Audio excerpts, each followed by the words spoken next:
EBL sent in some batteries. We're going to need to do some testing on this.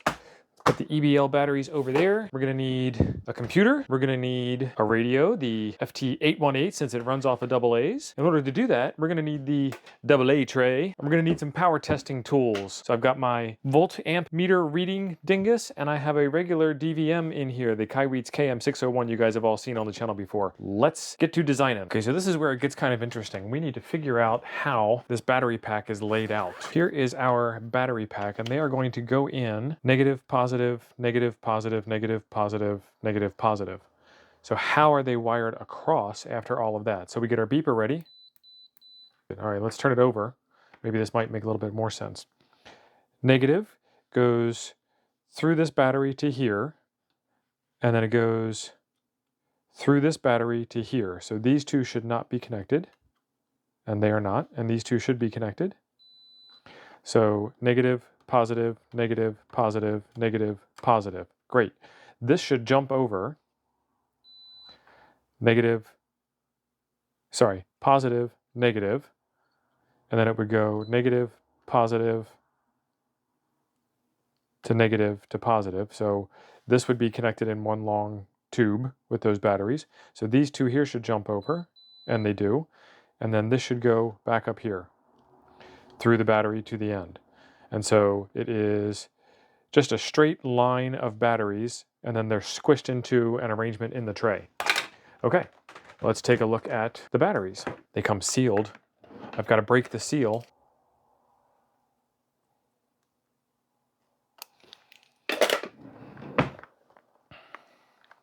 And no one will ever know that I broke the seal.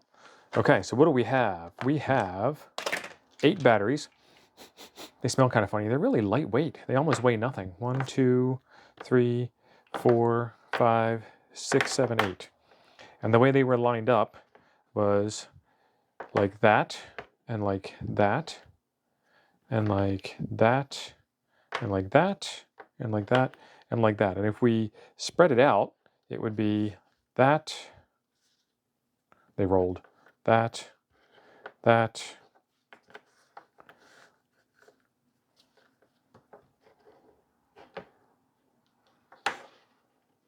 I'm running out of desk space. I'm running out of screen space on the camera. It would look kind of like that, a big long line of batteries. So that's how they are laid out. So what do we know? We know these are 1.5 volts, and we know, this isn't the battery, we know these are 3,000 milliamp hours. Okay, and if we align them negative, positive, negative, positive, we switch around to negative, positive, negative, positive, we switch around to negative, positive, negative, positive, negative, positive, negative, positive. And this is wired here, and this is wired here, and this is wired here. That would be 8 batteries in series, which makes 1 battery in parallel, which would be 12 volts. We haven't done anything to increase the milliamp hours, so we're still at 3,000 milliamp hours, or 3 amp hours. So now we need to know how much the radio consumes. These batteries should be able to produce 1 amp for 3 hours. That's, of course, in a perfect world. We're going to put these back, and then we're going to do some testing with the radio. I like these little battery cases. We have the Dell laptop hooked up to the FT-818, which is plugged into the battery meter, which is plugged into the OJE power supply. And just so you guys know, there's no tricks up my sleeve, that battery bay is empty. So we are running off of shore power. So we're trying to get a baseline here. 13.8 volts from the OJE power supply. And you can see beneath the signal strength meter that there are no icons. On the FT-818, if there are no icons, that means you're putting out full power. And we are drawing 0.45 amps, 6 watts, 0.35 amp hours, just sitting at idle. That's not bad at all. Let's go write that down. What I'm going to do is I'm going to find a clear portion of the spectrum, hit the tune button. And that's going to put out all the power that we can. And we are at 2.3 31 watts, 2.31 amps, 31 watts. Now we have a little bit of knowledge. So we need to talk about something called duty cycle. All right, we are going to be idle, just listening to responses to our QSOs, whatever, about 65% of the time. because I am not going to be fast on the trigger. If I was full duty fast FT8 work, it would be actually 50-50, but I am going to miss a few. I got other things that are going on in my life. You know, it's typical FT8 work. I'm not going to be beating the path. So that's 65% receive work. And then I'm going to be on it. I'm going to be on it, TXing 35% of the time. So full is going to be 35% of the time on TX. All right, those are my assumptions of what my duty cycle is going to be like. For our idle, we were at 0.45, which is that. And for our full, we were at 2.31, which is that. All right, so we get that out of the way. If we take 2.31 and 0.45, we add it together, that's 2.76 amps per hour consumed. And we've got a 3 amp hour battery, and we divide that by 2.76, and we get roughly 1.08. So I'm going to assume that we'll be able to get an hour's worth of full duty FT8 out of this.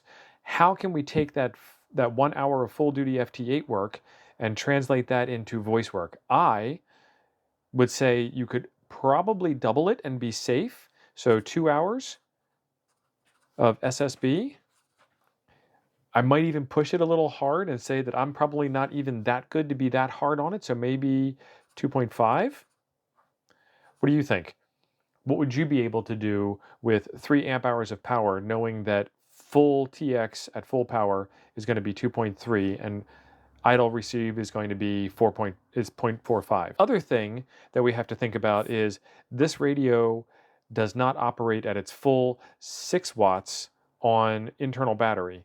It operates somewhere below that, maybe 5 watts. And then we've got some heat loss. So we might not be able to work at a full duty cycle no matter what. So I'm going to expect an hour, and we'll see what we get, whether we get an hour or not. Let's get after it.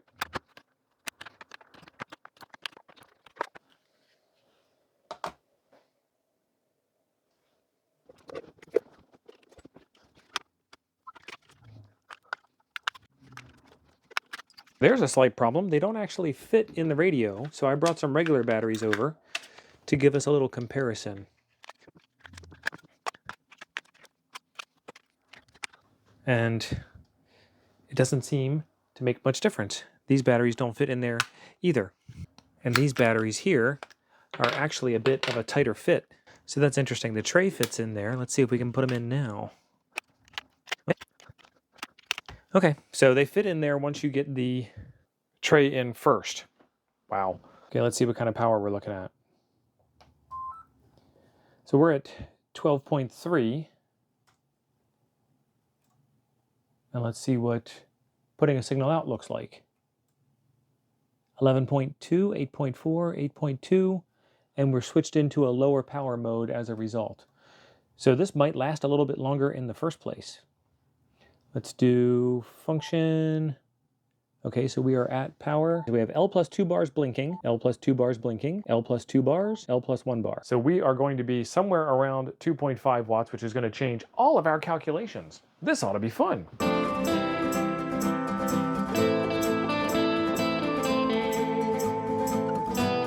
And we have darkness, power out. We have lost our rig control. Let's hit the OK button there. Let's cancel that. Let's get out. Bye-bye. Go away. How many contacts did we get? We got a wall of contacts. That's sorted down to today's date. Let's count them up. 22. 22 contacts. About halfway through, I did put a fan on the little heatsink deal on the back side there. You can see the power poles still aren't connected. We've got the batteries in the bottom, and they are dead. So let's take a look at our running time log. Here are my notes from getting this thing to run. We started at 3:08, and then the thing shut off real close to this time frame. Maybe 2 or 3 minutes more, I don't know, but close enough is what we're looking at. 2 hours, 34 minutes, 22 contacts. The voltage is kind of interestingly all over the map. And I do know that at a couple of different frequencies, power consumption and power efficiency and power delivery is a little bit different. But it was interesting to note that it started off low and then got a little bit better and then went low, and then got a little bit better when I changed back. So I changed back to 20 meters at the end, 20 meters at the beginning, just to kind of give it a beginning and an end there. And if I was to draw this out on a piece of paper, it would kind of look like that, and then phew, done. It was over. It's gone. Howdy everybody, Steve here, KM9G. The results are in. These things lasted 2.5 watts of output power for 2.5 hours. That's not a bad deal. They are very lightweight and about $17 if you get them on Amazon. There is a link in the description down below. EBL has these batteries, which are regular lithium batteries that are non-rechargeable. So these would be the kind of thing that I would stick in the pack as an emergency go-to battery. I think lithium might last a little bit longer than good old-fashioned alkaline. I'm pretty sure, we'll have to do some more testing, but I'm pretty sure that these batteries will outperform regular alkaline batteries in terms of runtime. And then I have some other EBL batteries that are rechargeable that'll be coming up in an upcoming video that have the same milliamp hour rating, but they're rechargeable. So there's definitely some utility in that. I'm going to have to find a way to use these batteries on the external power connector just because that's the kind of guy I am. I want to see if they produce more output watts from the radio using the connector on the rear of the radio than they do using the connector on the inside, because it should be doing 6 watts. Can these batteries do 6 watts? I don't know.